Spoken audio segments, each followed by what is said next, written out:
mau yang kalau perempuan mau yang cantik sekalipun atau laki-laki yang tampan sekalipun tidak memakai busana pada hari itu. Kejadian yang ada di Samrah tersebut, bahwasannya pemimpin yang mereka utus ke negeri Samrah untuk menawarkan Islam, tidak menawarkan Islam terlebih dahulu, lalu tidak menawarkan jizyah, akan tetapi langsung menyerang kaum negara tersebut. Bismillahirrahmanirrahim. Assalamualaikum warahmatullahi wabarakatuh. Innal hamdalillah nahmadu wa nasta'inu wa nastaghfiruh wa na'udzu billahi min syururi anfusina wa min sayyiati a'malina may yahdihillahu fala mudhillalah wa may yudlilhu fala hadiyalah. Asyhadu an la ilaha illallah wahdahu la syarikalah wa asyhadu anna Muhammadan 'abduhu wa rasuluhu la nabiyya wa la rasula ba'da. Qala Allah ta'ala fi kitabil karim, a'udzu billahi minasyaitonir rajim. Bismillahirrahmanirrahim. Yawma yafirrul mar'u min akhihi wa ummihi wa abihi wa sahibatihi wa banihi likulli imri'in minhum yawma idzin sya'nun yughni. Al-ayat. Shadaqallahul 'azim.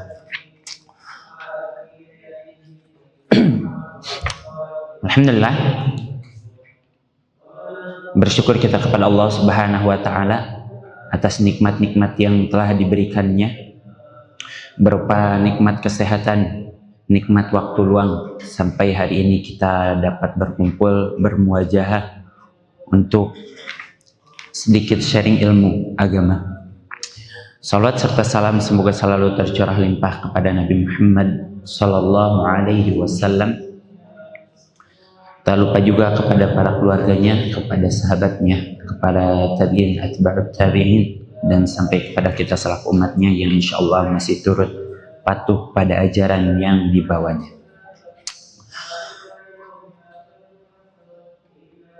Teman-teman, bagaimana kabarnya hari ini? Alhamdulillah. Ada yang sakit? Ikhwan, ada yang sakit? Tidak, alhamdulillah. Akhwat, ada yang sakit? Ada. Yang sakit semoga Allah sembuhkan, semoga Allah jaga mereka dan diberikan kekuatan.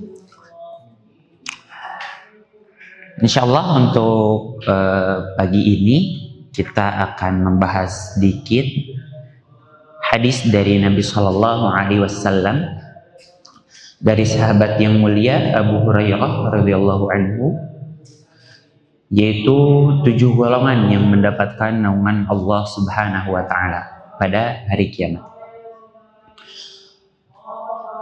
Bunyi hadisnya, sab'atun yudhilluhumullah fi dhillihi yawma la dhilla illa dhilluh.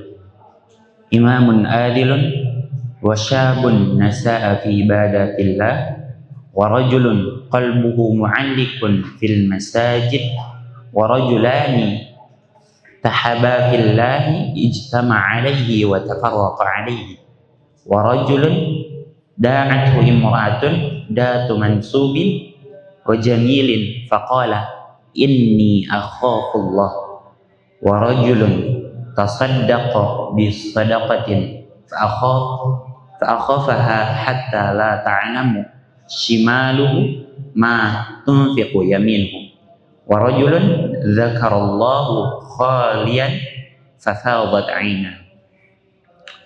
Di hadis ini dijelaskan sab'atun yudhilluhumullah fi dhilli yawma la dhillu illa dhillu. Ada 7 golongan orang yang akan mendapatkan naungan Allah Subhanahu wa taala pada hari kiamat, di mana tidak ada naungan selain naungan Allah Subhanahu wa taala.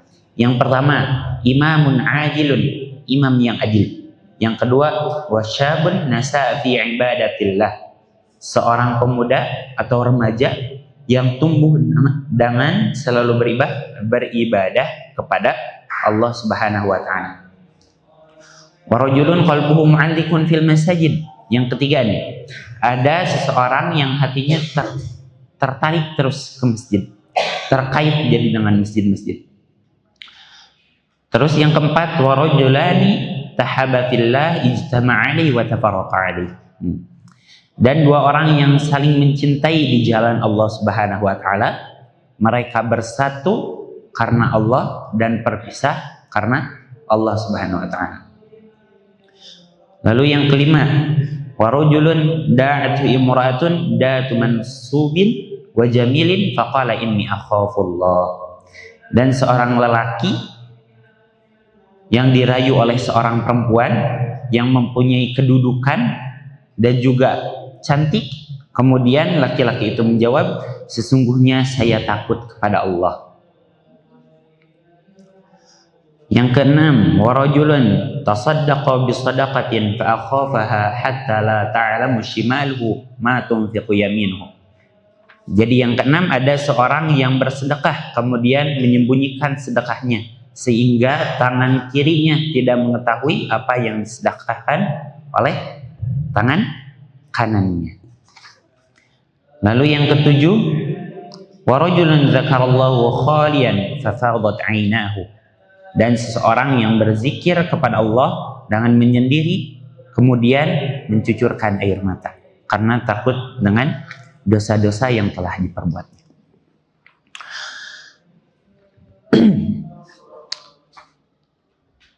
Teman-teman sekalian, di sini disebutkan ada 7 golongan orang yang mendapatkan naungan Allah Subhanahu wa taala, di mana tidak ada naungan pada hari tersebut. Di hari tersebut manusia disibukkan dengan amal-amalannya masing-masing. Bahkan Nabi SAW pernah bersabda bahwasannya pada hari itu di mana seseorang akan dibangkitkan dari kuburnya dalam keadaan tidak memakai alas kaki dan tidak memakai satu helai pakaian pun. Dan untuk laki-laki dia itu tidak disunat, tetap pada fitrahnya. Di hari itu berkumpul semua manusia, mau yang kalau perempuan mau yang cantik sekalipun atau laki-laki yang tampan sekalipun tidak memakai busana pada hari itu. Sampai-sampai Ibunda Aisyah mengatakan kepada Rasulullah, kalau seperti itu apakah manusia tidak akan malu karena dia tidak memakai busana? Padahal orang yang tercantik pada masanya di dunia ada pada saat itu. Orang yang tertampan pada saat di dunia ada pada saat itu. Akan tetapi kata Nabi Muhammad SAW, kalian tidak akan melirik satu dengan yang lainnya. Kalian akan sibuk dengan amalan-amalan kalian masing-masing. Sampai-sampai dijelaskan di Quran surat Abasa yang tadi saya sebutkan, yauma yafirrul mar'u min akhihi. Pada hari itu manusia lari dari saudaranya, adik kakak, yang pada saat di dunia ada apa-apa pasti saling berhubungan. Nanti di hari kiamat atau di hari di mana tidak ada naungan kecuali naungan Allah Subhanahu wa taala, mereka akan lari dari saudaranya. Tidak akan melirik sedikit pun. Yang tadinya cinta kepada saudaranya, sayang sekali, ada harta sedikit dikasih kepada saudaranya, nanti di hari kiamat tidak ada yang seperti itu. Semuanya akan lari. Bahkan wa ummihi wa abi, dan dari ibu dan bapaknya. Seorang anak akan lari dari ibu dan bapaknya, padahal ibu dan bapaknya pada saat di dunia sangatlah mencintainya. Segala apapun akan dikorbankan untuk anaknya, tetapi anak ini akan lari dari ibu bapaknya. Yang pada saat di dunia ayahnya bekerja untuk dirinya, ibunya menyayangi lalu mengasuhnya dari kecil. Akan tetapi mereka akan lari pada hari kiamat. Wa sahibatihi wa bani, dan istri dari anak-anaknya atau ibu dari anak-anaknya. Pokoknya pada hari itu sangat-sangat mencekam, sampai-sampai orang tua akan lari dari anak-anaknya, anak-anak akan lari dari orang tuanya, saudara-saudaranya akan ditinggalkan.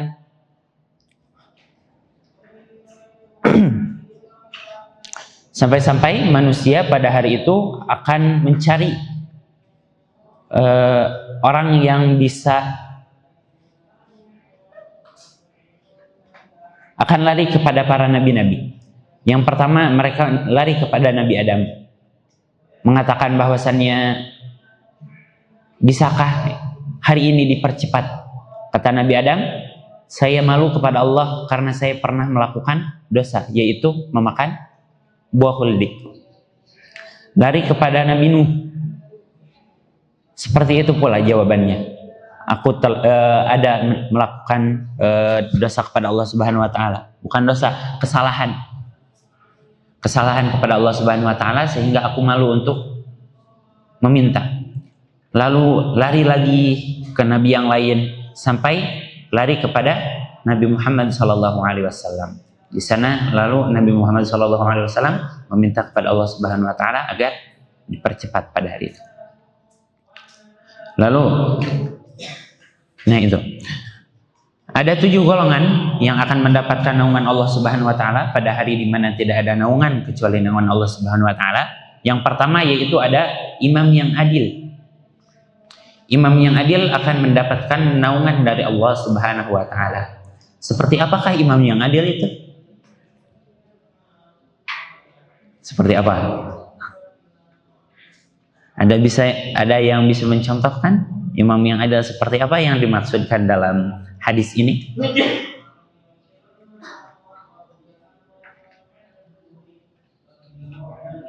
Tidak ada. Imam yang adil pada hadis ini dinyatakan bahwasannya pemimpin tersebut amatlah memperhatikan rakyat-rakyatnya dan tidak memandang ras, suku, agama dan yang lainnya. Itu imam yang adil.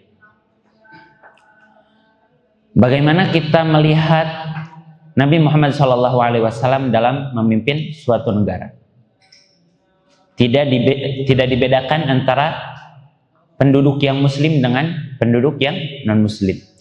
Lalu pada zaman Abu Bakar As-Siddiq sama juga, Umar bin Khattab dan khalifah-khalifah yang lainnya sama, memperhatikan semua penduduknya. Lalu ada satu kisah di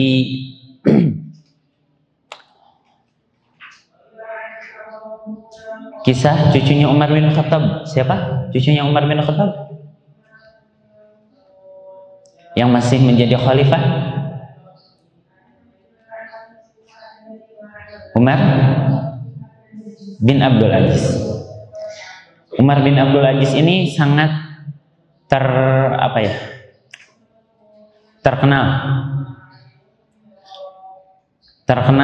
akan keadilannya.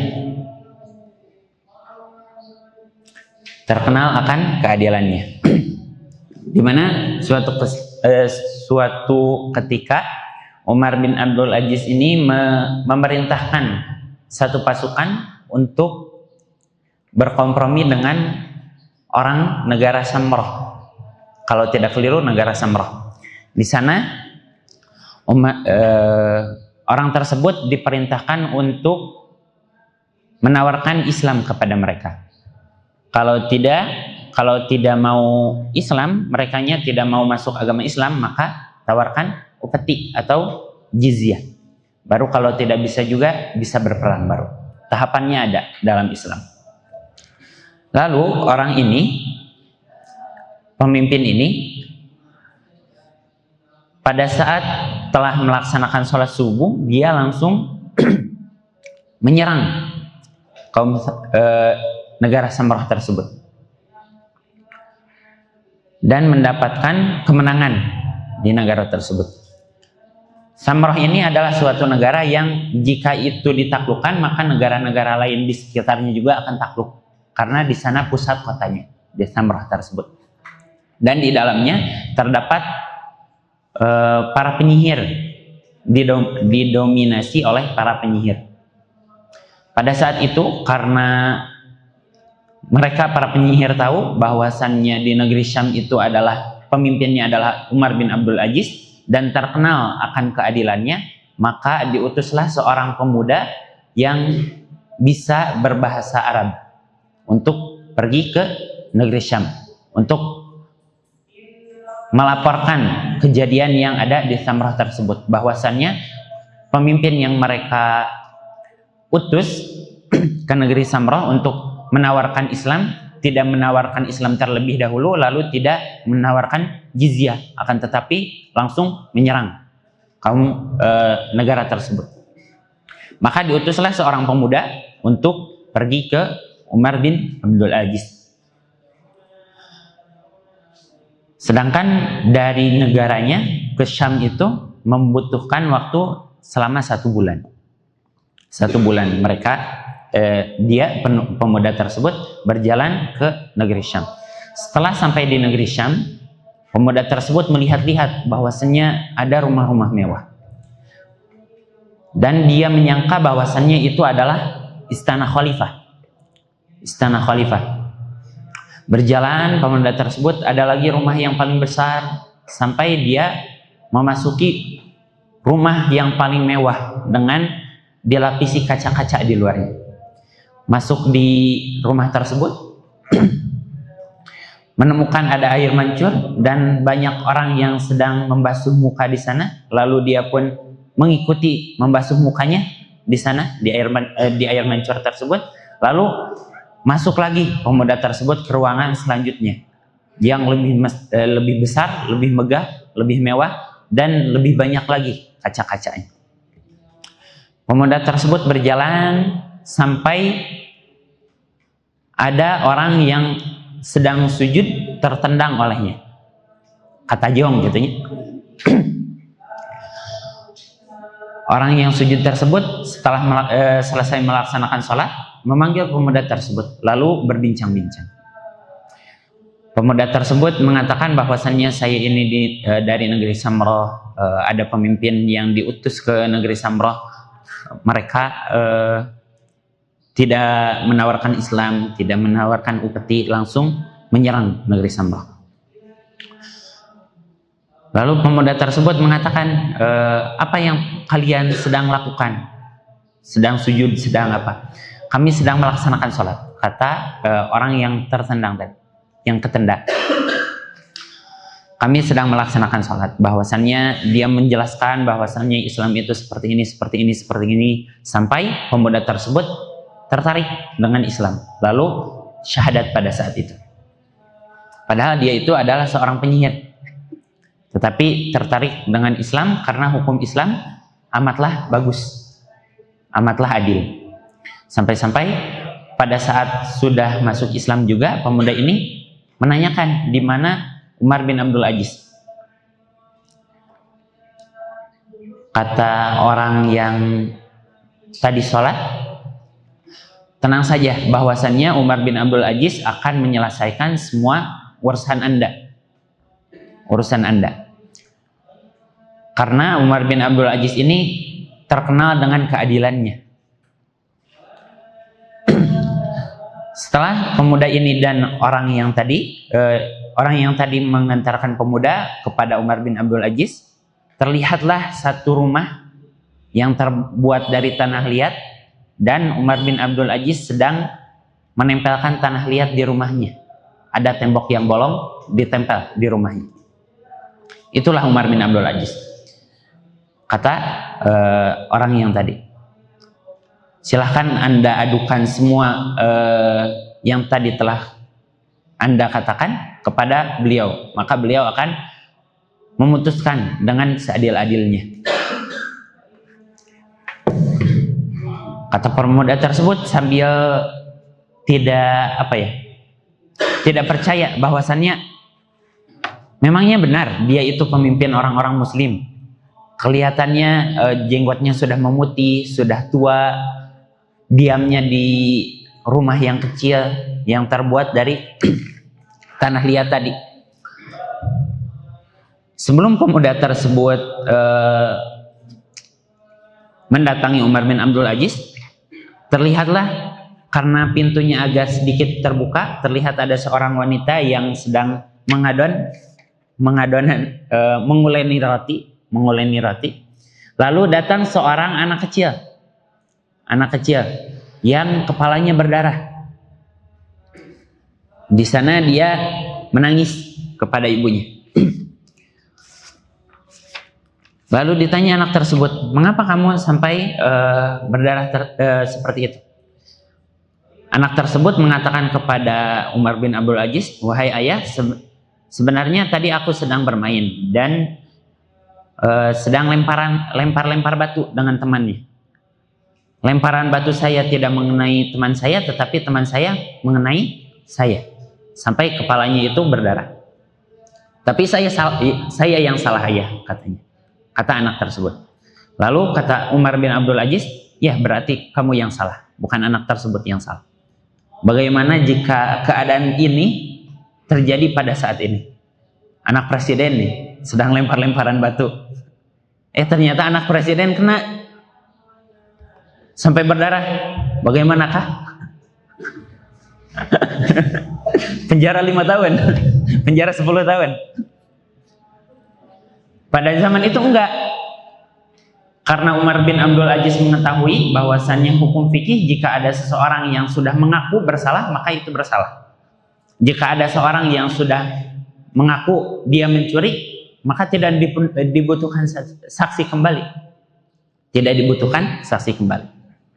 Lalu setelah kejadian tersebut, Umar bin Abdul Aziz menanyakan kepada istrinya, apakah anak tersebut telah terdaftar di Baitul Mal sebagai orang yang mendapatkan harta dari Baitul Mal. Jadi pada zaman dahulu itu ketika harta di Baitul Mal sudah terkumpul dan sudah tersebarkan, jadi sudah kebutuhan negara telah terpenuhi, maka dibagikan kepada seluruh masyarakatnya, termasuk kepada anak-anak kecil. Kata istrinya, belum, dari kecil pun anak ini belum terdaftar. Maka Umar bin Abdul Aziz memanggil sekretaris atau penjaga Baitul Mal dan mengatakan, katakan kepada seluruh masyarakat atau negara Syam yang berada di bawah naungannya, bahwasanya kalau ada seorang anak yang belum mendapatkan harta dari kecil, maka berikanlah harta tersebut. Jika anak tersebut dari lahir sampai 6 tahun tidak mendapatkan harta tersebut, maka kasih 6 tahun batasannya sampai dia umurnya, dari 0 sampai dia umurnya, kasihkan hartanya. Kasih kepada seluruh umat muslim, seluruh penduduk di Syam. Kata ibu tersebut, anakmu ini yang terzalimi, katanya, yang sampai kepalanya terbentur batu dan berdarah, akan tetapi orang yang melakukan tersebut malah dikasih harta. Apakah tidak salah? Kata Umar bin Abdul Aziz, tadi anakmu yang sudah mengaku dia salah, kenapa kamu yang terus ribut? Jadi ibu tersebut diam, katanya. Sampai-sampai jadi orang yang dari Samrah tadi, karena melihat benar-benar adilnya pemimpin muslim ini, jadi langsung mendatangi Umar bin Abdul Aziz dan menceritakan bahwasannya pemimpin perang yang telah kalian utus ke negeri kami tidak menawarkan agama Islam terlebih dahulu, tidak menawarkan jizyah, akan tetapi langsung menyerang negeri kami. Di sana Umar bin Abdul Aziz memanggil sekretarisnya dan menyuruhnya untuk menuliskan surat bahwasannya lakukanlah prosedur sesuai dengan syariat Islam. Tawarkan dulu agama Islam, kalau tidak tawarkan jizyah, lalu berperang. Dan diberikanlah stempel oleh Umar bin Abdul Aziz dari cincinnya, diberi stempel, dikasih ke orang tersebut, ke pemuda tersebut, sambil terheran-heran, apakah cuma ini yang akan kau berikan kepada pemimpin muslim di sana? Ya, cukup itu saja. Pemuda ini berjalan lagi dari negeri Syam ke negerinya selama 1 bulan dan diberikan kepada hakim di kota Samrah tersebut, kepada pemimpin muslimnya. Aku telah mengadukan semua kepada Umar bin Abdul Aziz. Dalam keadaan pemuda ini belum menyebutkan bahwasannya dia sudah menjadi seorang muslim. Umatnya belum mengetahui bahwasannya dia sudah menjadi muslim. Akan tetapi dia tetap menjalankan amanahnya. Karena dia yang telah diutus, maka kembali lagi dengan surat dari Umar bin Abdul Aziz. Lalu ketika diberikan kepada pemimpin tersebut, diberikan juga kepada wali hakimnya. Wali hakim tersebut sudah tua, sudah benar-benar keriput gitu. Janggutnya sudah memutih, udah beruban pokoknya semuanya. Sudah rewat sekali katanya. Akan tetapi dikumpulkan seluruh kaum muslimin. Sesungguhnya ini perintah dari Umar bin Abdul Aziz. Dan dia menanyakan kepada pemimpin yang tadi, apakah benar kamu tidak menawarkan Islam terlebih dahulu? Benar. Apakah kamu benar tidak menawarkan jizyah terlebih dahulu ke kota tersebut? Benar. Oleh karena itu, keluarlah dari negeri ini dan laksanakanlah dari awal. Jadi tawarkan Islam terlebih dahulu, tawarkan jizyah, lalu langsung berperang. Dengan mereka tidak percaya dengan ucapan seorang kakek tua akan menjadikan kaum muslimin itu patuh. Ternyata patuh semuanya, langsung keluar dari negara Samrah tersebut. Sampai-sampai pemuda yang tadi mengatakan, sesungguhnya saya sebenarnya sudah masuk Islam karena saya mengagumi dengan Islam ini. Sangat adil untuk rakyat-rakyatnya. Maka dia mengajak pemimpin-pemimpinnya yang tadi pemimpin penyihir untuk masuk Islam. Maka dari itu semua negeri Samrah, hampir semua dari negeri Samrah masuk Islam gara-gara kejadian tersebut. Mulianya pemimpin yang adil akan menciptakan rakyat yang benar-benar mencintai Islam. Bukan karena dia terpaksa, akan tetapi dengan keluasan hatinya menerima Islam. Itu imam yang adil. Lalu ada seorang pemuda remaja yang tumbuh dengan selalu beribadah kepada Allah. Beribadah nih, selalu beribadah kepada Allah, selalu menjauhi larangan-larangan Allah Subhanahu wa taala. Selalu beribadah, puasa, terutama di salat-salat fardu. Dia selalu menjaganya, selalu salat di masjid, melaksanakan salat-salat sunnah. Sunnah tahiyatul masjid, sunnah syukril wudu dan yang lainnya. Dia laksanakan salat sunnah duha, tahajud. Seorang pemuda remaja yang tumbuh dengan selalu beribadah kepada Allah. Lalu ada seorang yang hatinya terkait dengan masjid. Jadi dimanapun dia berada, kalau mendengarkan kumandang adzan maka azan, kumandang azan maka dia pergi ke masjid untuk melaksanakan salat. Mau dia dalam keadaan sesulit apapun, pasti dia sempatkan untuk ke masjid.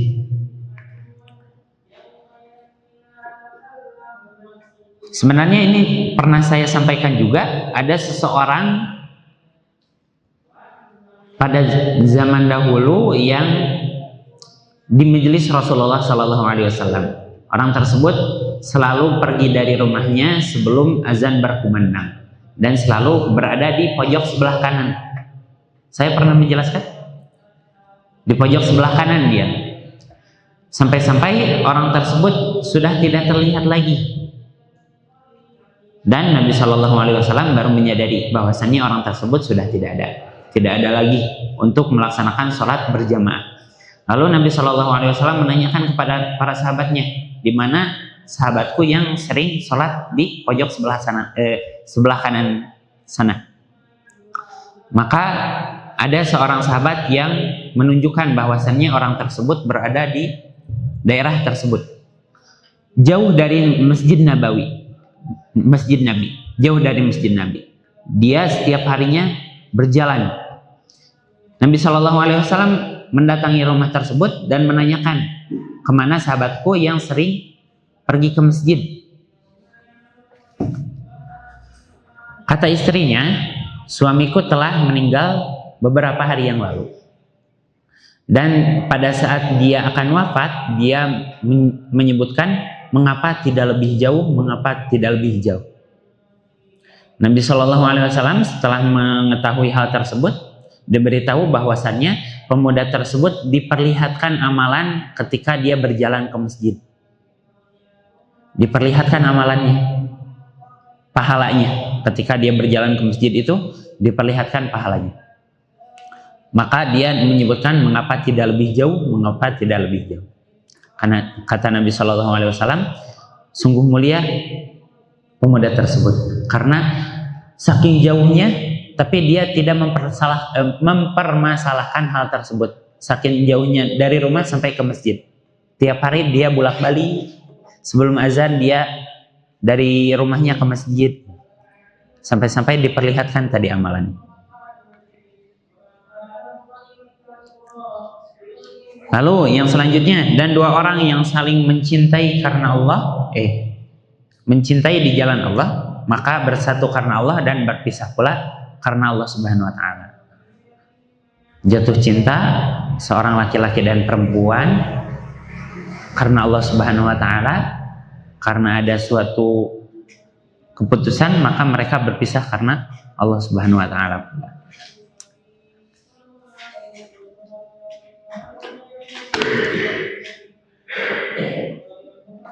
Lalu ada seorang laki-laki yang dirayu oleh seorang perempuan yang cantik, mempunyai kedudukan, kaya, cantik, kaya, mempunyai kedudukan, pokoknya paket komplit. Laki-laki ini digoda oleh seorang wanita, akan tetapi dia mengatakan, inni akhafullah, sesungguhnya aku ini takut kepada Allah Subhanahu wa taala. Insyaallah. Seperti kisah Nabi Yusuf alaihissalam yang digoda oleh Zulaikha.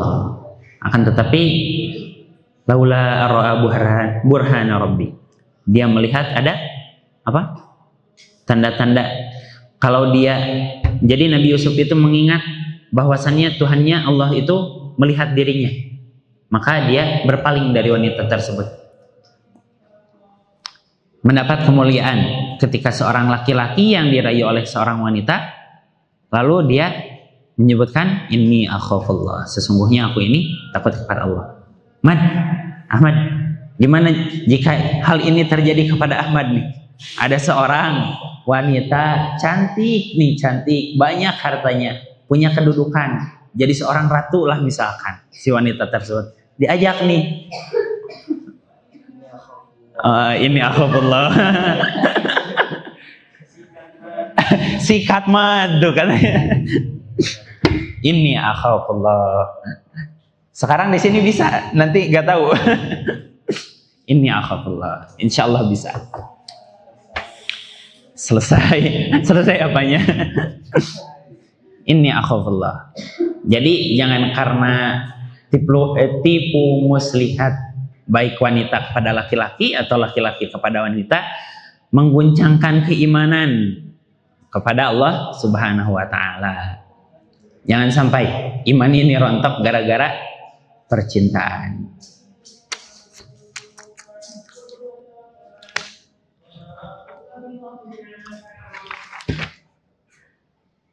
Lalu ada seorang yang bersedekah kemudian menyembunyikan sedekahnya sehingga tangan kirinya tidak mengetahui apa yang disedekahkan oleh tangan kanannya. Ini maksudnya gimana nih dari hadis ini?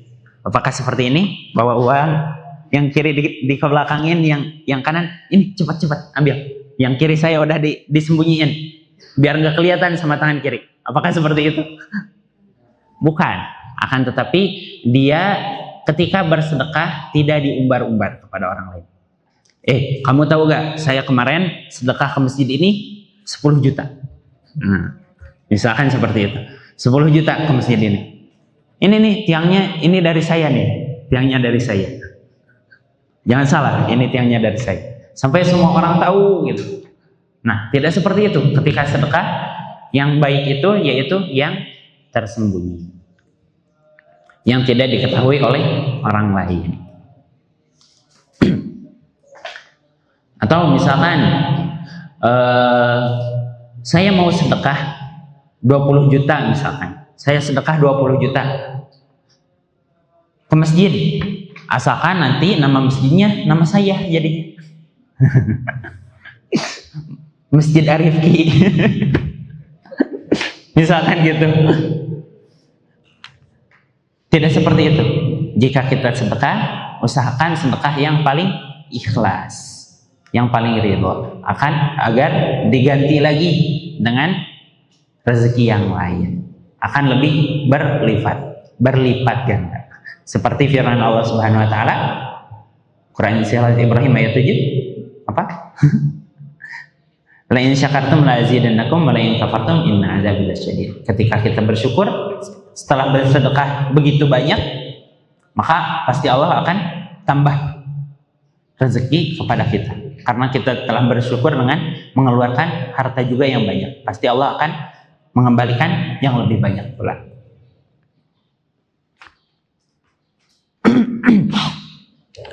Lalu yang ketujuh, agar tidak ditagih lagi nanti. Yang ketujuh, ada seorang yang berzikir kepada Allah dan menyendiri kemudian mencucurkan air mata. Berzikir menyendiri. Ketika kebanyakan kalau di kisah ini tuh dia yang berzikir dan menyendiri ketika waktu sebelum fajar, yaitu waktu tahajud. Dia menyendiri kepada, seolah-olah dia itu sedang curhat dengan Tuhannya. Sedang curhat dengan Tuhannya. Allah Subhanahu wa taala menceritakan semua keluh kesahnya, bukan keluh kesah, menceritakan bahwasannya hambamu ini adalah hamba yang penuh dosa, penuh dengan kemaksiatan. Lalu orang ini menangis karena dosa-dosanya, menangis karena telah melakukan kemaksiatan-kemaksiatannya. Maka orang tersebut yang mendapat naungan Allah Subhanahu wa taala. Akan tetapi tidak mengulanginya kembali.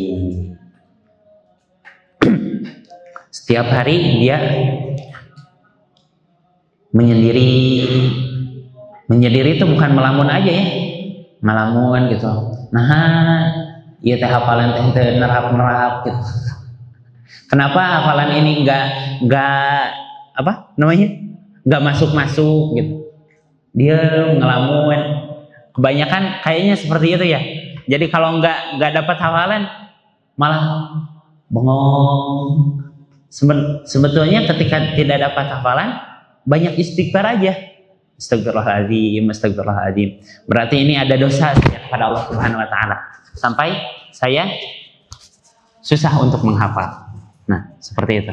Jadi banyak istighfar jika susah menghafal.